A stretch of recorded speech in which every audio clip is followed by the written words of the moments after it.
Assalamualaikum warahmatullahi wabarakatuh. Bismillah, alhamdulillah, wassalatu wassalamu ala rasulillah Sayyidina Muhammad ibn Abdillah wa ala alihi wa sahbihi wa man tabi'ahum bi ihsanin ila yaumil qiyamah, amma ba'du. Alhamdulillah, anak-anak semua, di kesempatan kali ini kita semua bisa melanjutkan kembali pembahasan dari pelajaran ilmu tafsir. Anak-anak semua, untuk hari ini kita akan pelajari bersama di bab yang kedua, yaitu tentang kaidah-kaidah tafsir Al-Quran. Anak-anak bisa lihat di kompetensi dasar yang berusaha kita capai. Yang pertama tentu menghayati nilai-nilai kaidah tafsir dalam mempelajari tafsir Al-Quran. Yang kedua, bersikap responsif dan proaktif sebagai implementasi dari mempelajari kaidah tafsir. Yang ketiga, dari aspek pengetahuan, anak-anak dapat menganalisis kaidah-kaidah tafsir dalam mempelajari tafsir Al-Quran. Yang keempat, dari aspek keterampilan, anak-anak diharapkan dapat menyajikan hasil analisis tentang kaidah-kaidah tafsir dalam menafsirkan ayat-ayat Al-Quran. Anak-anak semua, dapat dilihat di slide tentang peta konsep yang akan kita pelajari di bab kaidah-kaidah tafsir Al-Quran. Tentu yang pertama kita akan pelajari dari definisi dari kaidah tafsir itu apa. Yang kedua, kita juga akan pelajari berbagai macam kaidah-kaidah tafsir dalam tafsir Al-Quran. Di kesempatan ini kita akan membahas tentang penggunaan kata ganti atau dhamir. Jadi untuk kesempatan yang akan datang kita akan mempelajari yang lain tentang kaidah pertanyaan dan jawaban, muzakkar muannas, ta'rif dan tangkir, pengulangan kata benda atau isim, mufrad dan jamak. Itu sebagai pengantar kita dalam mempelajari ilmu tafsir. Anak-anak semua, untuk definisi dari kaidah tafsir. Secara bahasa, kaidah merupakan kata serapan dari bahasa Arab, yaitu qaidatun. Qaidah itu bentuk jamak dari qawaid yang memiliki makna dasar atau asal dari sesuatu. Adapun definisi kaidah tafsir secara terminologi adalah seperangkat aturan yang dapat digunakan dalam istinbat atau menggali makna-makna Al-Quran serta bagaimana cara menggunakan kaidah tersebut. Anak-anakku semua, kita masuk di pembahasan tentang kaidah-kaidah tafsir Al-Quran. Untuk hari ini kita akan pelajari tentang penggunaan kata ganti atau dhamir yang ada dalam Al-Quran. Anak-anakku semua, dhamir merupakan pembahasan yang sangat penting dalam kaidah penafsiran Al-Quran. Kajian tentang dhamir dalam Al-Quran telah lama menjadi perhatian para ulama. Pembahasan dhamir sebagai bagian dari kaidah dalam penafsiran Al-Quran difokuskan kepada beberapa hal. 1. Kegunaan dhamir dalam Al-Quran. Jadi anak-anakku semua, jika anak-anak menemui dhamir atau kata ganti dalam Al-Quran, tentu dhamir dalam Al-Quran itu mempunyai kegunaan-kegunaan tertentu. Yang pertama, dhamir dalam Al-Quran itu berguna untuk meringkas bahasa atau kata. Contoh dalam surat Al-Ahzab, A'udzubillahi minasyaitonirrajim, Innal muslimina wal muslimati wal mu'minina wal mu'minati wal qanitina wal qanitati wassadiqina wassadiqat wassadiqina wassadiqati wassamirina wassamirati wal khashi'ina wal khashi'at wal khashi'ina wal khashi'ati wal mutasaddiqina wal mutasaddiqati wassa'imina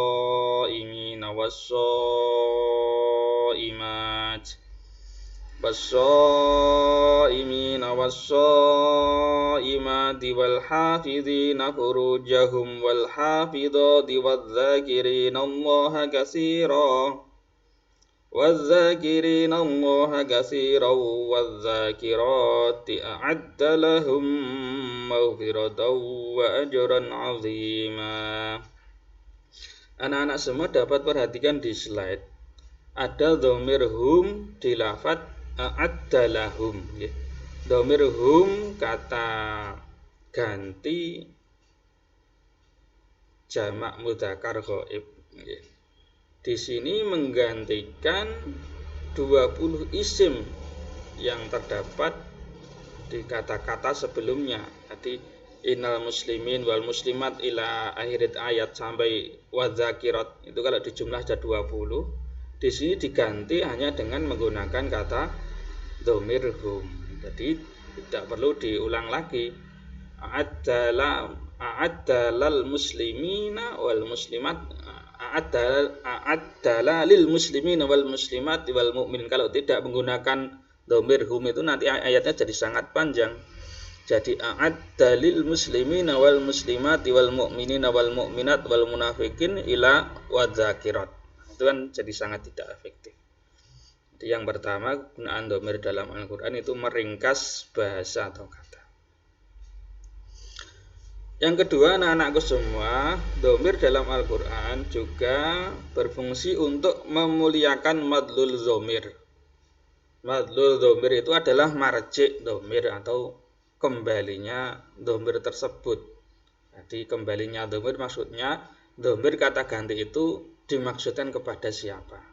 Nah, siapa di sini dalam Al-Qur'an terkadang dhamir dalam Al-Qur'an itu untuk memuliakan orang yang didhamiri atau sesuatu yang didhamiri. Misalkan dalam surat Al-Qadr ayat 1, A'udzu billahi minasyaitonir rajim. Inna anzalnahu fi lailatul qadr. Ya, anak-anak kalau perhatikan di lafaz tersebut, anzalnahu, hu di sini itu berfungsi untuk memuliakan marji' atau madlul atau sesuatu yang didhamiri. Yaitu apa? Yaitu adalah Al-Qur'an. Sesuatu yang didhamiri ini terkadang karena dimuliakan, karena sudah diketahui oleh khalayak umum, itu terkadang tidak disebutkan. Di inna anzalna Qur'anan fi lailatul qadr, yang maksudnya seperti itu. Yang ketiga, anak-anak semua, terkadang dhamir itu juga digunakan untuk mencela madlul dhamir atau mencela sesuatu yang didhamiri. Misalkan dalam surat Al-Baqarah ayat 166. A'udzu billahi minasyaitonir rajim. Ya ayyuhan nasu kulu mimma fil ardi halalan tayyiban wa la tattabi'u khutuwatis syaitan innahu lakum aduwwum mubin. Anak-anak semua, coba diperhatikan di dhamir akhir ayat ada lafaz innahu lakum aduwwum mubin. Hu di sini dalam lafaz innahu, hu-nya ini berfungsi mencela madlul dhamir. Siapa yang dicela? Yaitu kata sebelumnya adalah asyaiton. Jadi terkadang dhamir itu juga untuk mencela sesuatu yang didhamiri.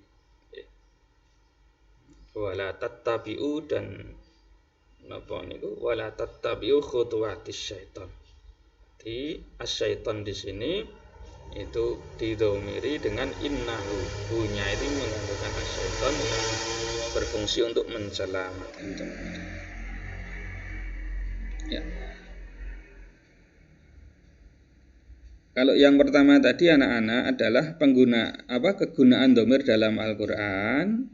Terus yang kedua, madlul atau marji' dhamir. Nah, di sini dalam kaidah tafsir ada beberapa ketentuan dhamir ghaibah, kata ganti orang ketiga, baik itu mufrad atau jamak, terkait dengan keberadaan madlul atau marji atau marja' dhamir yang terdapat dalam Al-Quran. Beberapa ketentuannya jelas sebagai berikut. Yang pertama, ada kalanya dhamir ghaibah itu kembali kepada madlul yang disebutkan sebelumnya secara jelas atau eksplisit. Contohnya di surat Hud, wa nada Nuhun ibnahu. Anak-anak bisa lihat di slide yang Bapak cetak kuning dan hijau. Dhamir hu di lafadz ibnahu itu kembali kepada lafadz Nuh. Nuh di sini kan jelas, di sini disebutkan dalam ayat tersebut. Nah, ini maka terkadang dhamir ghaibah itu marji'nya, kembalinya itu di lafadz yang disebutkan secara jelas dalam lafadz sebelumnya. Terus yang kedua, terkadang juga dhamir ghaibah itu kembali kepada madlul atau marji' yang disebutkan setelahnya secara jelas. Contohnya di surat Thaha ayat 67, fa'aujasa fi nafsihi khifatam Musa. Anak-anak perhatikan di slide yang Bapak cetak kuning. Dhamir di lafadz fi nafsihi, hinya ini itu menggantikan lafadz Musa. Jadi lafadz Musa di sini itu jelas dituliskan dalam ayat dan digantikan dengan dhamir pada kalimat di lafadz sebelumnya.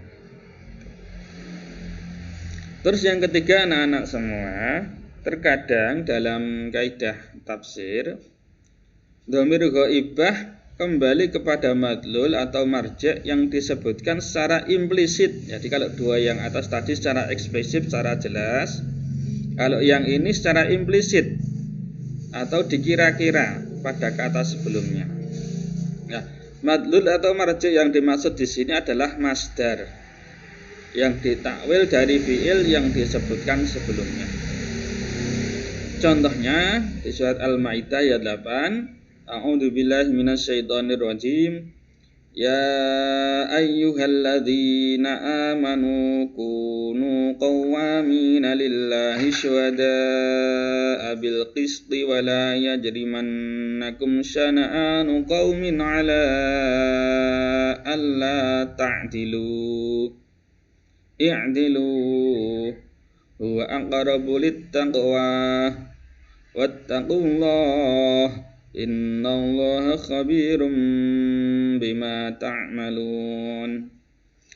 Anak-anak bisa perhatikan di ayat ini Bapak cetak kuning di dhamir huwa pada lafadz huwa aqrabu littaqwa. Huwa di sini itu sebagai dhamir atau kata ganti yang marji'nya adalah masdar dari lafadz i'dilu dan ta'dilu. Nah, masdar dari lafadz i'dilu, kata perintah fi'il amr berbuat adillah, adalah al-adlu yang berarti adil. Jadi dapat diartikan i'dilu berbuat adillah kalian semua, huwa yang dimaksud huwa keadilan itu aqrabul taqwa, lebih dekat kepada ketakwaan. Ya, mungkin itu dulu nih anak-anak. Jika ada materi-materi yang masih belum paham, nanti bisa kita diskusikan melalui WA. Semoga anak-anak diberikan kemudahan dan jangan lupa untuk tugas-tugasnya dikerjakan sesuai waktu yang telah ditentukan. Terima kasih. Wallahu muwaffiq ila aqwamit thoriq. Assalamualaikum warahmatullahi wabarakatuh.